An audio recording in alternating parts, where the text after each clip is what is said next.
सनातन के ऋषियों महर्षियों ने जब समझा कि इस धरती पर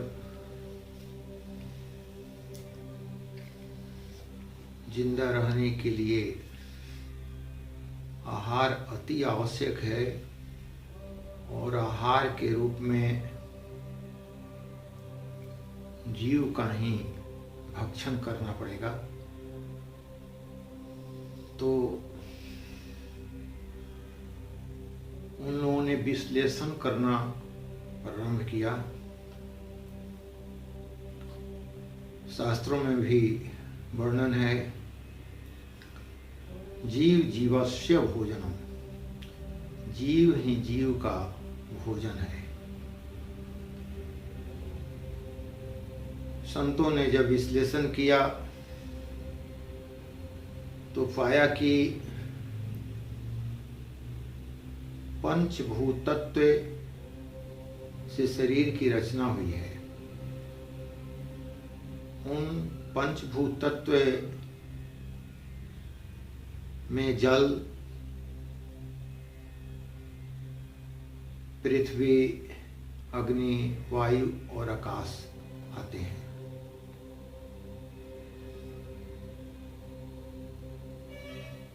विश्लेषण से जो परिणाम आए वह है कि पौधों में सिर्फ एक तत्व प्रधान है, जल। छोटे छोटे जीवों में दो तत्व प्रधान हैं,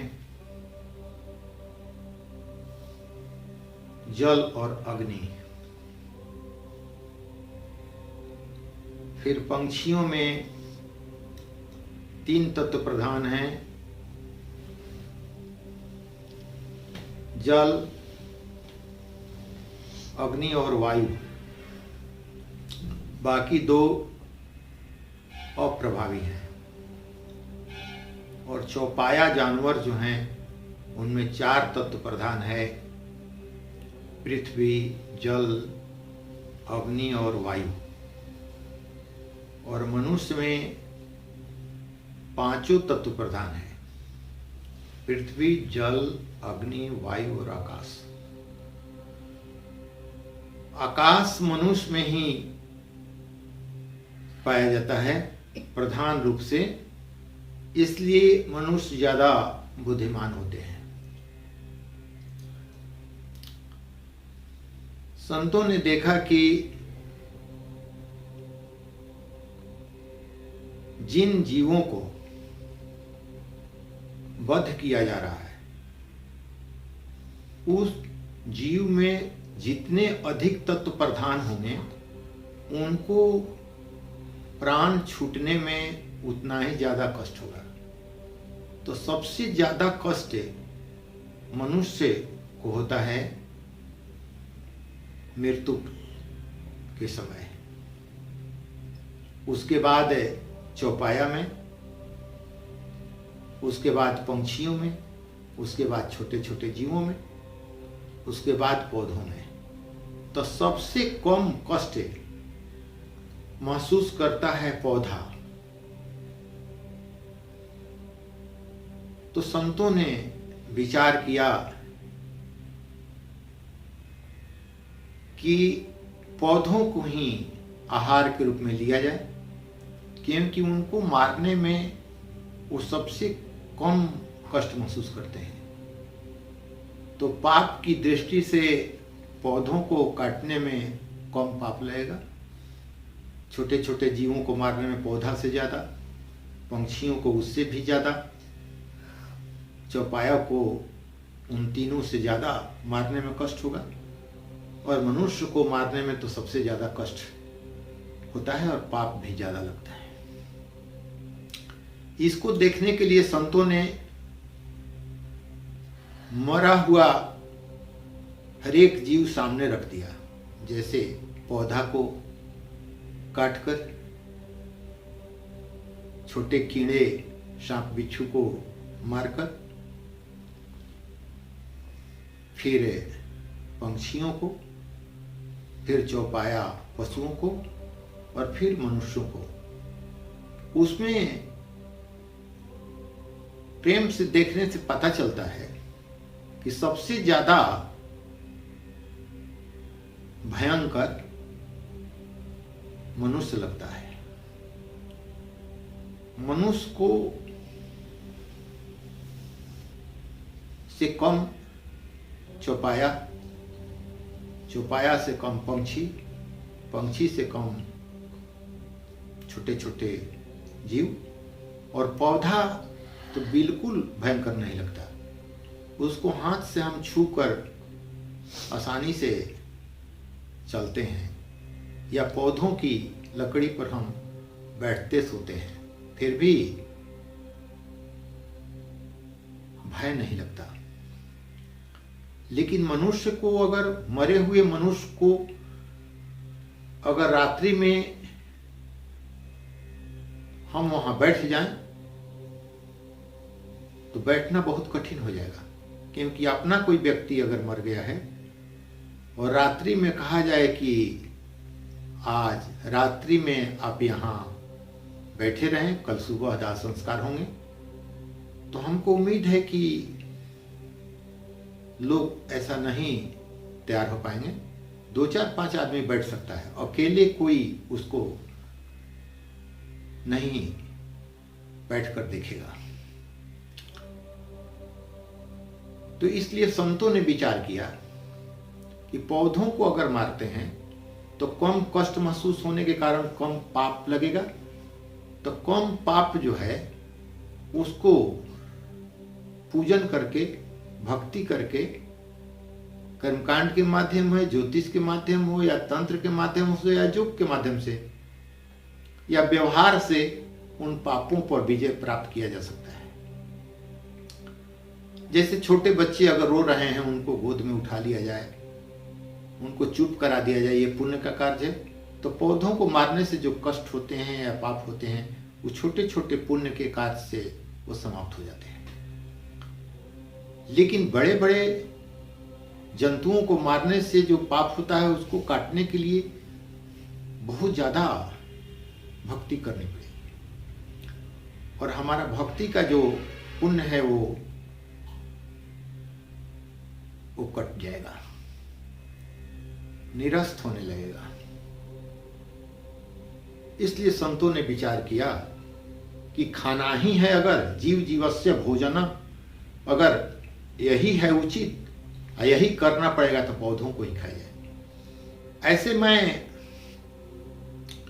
शाकाहारी का आहार का प्रचारक नहीं हूं। जिसको जो खाने की इच्छा है खा सकता है, लेकिन संतों ने जो बताया है, जो समझा है, वही लिखा है, लेकिन समाधि भाषा में लिखा है। पहले से भी मैं कह रहा हूं। जैसे एक आश्चर्य की बातें मैं बता रहा हूं, आप हो सकता है कि जानते हो या न जानते हो। हम लोगों के शास्त्रों में एक हठ पर दीपिका नाम की पुस्तक है। उसमें लिखा है कि उस समय रामचंद्र जी गोमांस भक्षक थे। उस समय के ऋषि गोमांस भक्षक थे। जो गोमांस भक्षक था उसको कुलीन कहा जाता था, और जो गोमांस भक्षक नहीं था उसको कुल घातक कहा जाता था। ठीक इसी तरह की बातें रामायण में भी लिखी है कि सेवरी के गुरुजी मतंग ऋषि हैं। उनसे ऋषि कहते हैं कि आप तो हाथी के मार के खाते हैं। तो मतंग ऋषि कहते हैं कि मैं तो साल भर में एक जीव मारता हूं, और आप लोग तो बहुत से जीवों को मारते हैं। भागवत में भी 9 स्कंद में इसकी चर्चा है। तो ये समाधि भाषा है। इसको पढ़कर अगर आप गाय का मांस खाना शुरू करेंगे तो शाब्दिक अर्थ आप ले रहे हैं। संत जो शास्त्र लिखता है वो समाधि भाषा में लिखता है या सधुकड़ी भाषा होती है? जो पढ़े लिखे नहीं है वो सधुकड़ी भाषा में बोलते हैं। तो अब रामचंद्र जी गोमांस भक्षक थे। समाधि भाषा में गो का अर्थ होता है, जोगी लोग जानता है या बहुत लोग जानते होंगे, इंद्रियां। तो गो का अर्थ होता है समाधि भाषा में इंद्रियां, मतलब जिह्वा के अग्रभाग को मोड़कर ब्रह्मरंध्र में जो सटा देता है, यानी कि जो खेचरी मुद्रा में रहता है, उसको गोमांस भक्षक उस समय कहा जाता था। तो रामचंद्र जी खेचरी मुद्रा में रहा करते थे। ऋषि महर्षि अधिकतर समय खेचरी मुद्रा में रहा करते थे। जैसे हम सभी भी जानते हैं, पढ़ने वाले विद्यार्थी भी जानते हैं कि मेढक 6 महीना हाइबरनेशन और एस्टिवेशन में रहता है, जो अपनी जिह्वा को आसानी से मोड़ लेता है। मां के गर्भ में मनुष्य भी खेचरी मुद्रा में रहता है। जन्म के समय डॉक्टर लोग जानता है कि जीभ को सीधा करना पड़ता है। गाय भैंस के बच्चे को किसान लोग जानते हैं कि उसकी जिह्वा उल्टी होती है, जन्म के समय उसको सीधा करना पड़ता है। तो मां के गर्भ में सभी खेचरी मुद्रा में रहते हैं और वही मुद्रा प्रभु रामचंद्र जी और ऋषि महर्षि रहते थे। इंद्रियों को में बस में करना। गोमांस भक्षण का सीधा साधा अर्थ यह हुआ कि इंद्रियों को जो बस में करता है उसको गोमांस भक्षक कहा गया है। इस चीज को पढ़कर कुछ लोग गाय के मांस खाना शुरू कर दिए। ये जानकर खाना शुरू कर दिए कि हम कुलीन हो जाएंगे, क्योंकि रामचंद्र जी और ऋषि महर्षि गोमांस भक्षण किए हैं तो कुलीन थे, तो हम भी कुलीन हो जाएंगे। लेकिन उसका अर्थ नहीं समझने के कारण प्रचलित हो गया गाय का मांस खाओ, जबकि सनातन धर्म के संतों ने समाधि भाषा में लिखी है। पहले भी मैं चर्चा कर चुका हूं। मतंग ऋषि हाथी मारकर खाते थे। इसका अर्थ ये नहीं कि वो हाथी खाते थे, वो समाधि भाषा है। यानी कि मन काफी तंग करता है और काफी मजबूत होता है हाथी के जैसा, और उसको वो मारते थे। 1 बरस में 1 अंक पर विजय प्राप्त करते थे। इसलिए वो कहते थे कि, और ऋषियों को कहते थे कि तुम लोग तो बहुतों को मारते हो, यानी कि कर्मेंद्री ज्ञानेंद्री और हैं, उसको तुम मारते हो, और हम तो एक को मारते हैं, मन को। इसलिए उनका नाम भी मतंग ऋषि है। मैं आग्रह करूंगा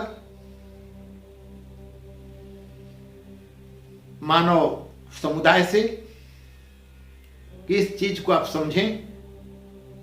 अगर खेचरी मुद्रा नहीं लगा पाएंगे, कठिन है, योग की चीजें हैं, तो कोई बात नहीं। इंद्रियों को बस में करने का उपाय तो कर सकते हैं। आपके पहले ही मैं कह चुका हूं कि 9 ग्रह आपके शरीर में 24 घंटा रहते हैं। उन ग्रहों को तो सही आप रखें तो आपकी परेशानियां स्वतः दूर हो जाएंगी। तो मेरा अनुरोध है, आग्रह है, विनती है कि भारत के या इस धरती के जितने योग मार्ग के संत हैं, वो कर्मकांड, ज्योतिष और तंत्र का सहयोग लेते हुए इसको समाज में लोगों को बताएं, ताकि भ्रम, सनातन के जो शास्त्र हैं उसके भ्रम दूर हो सके।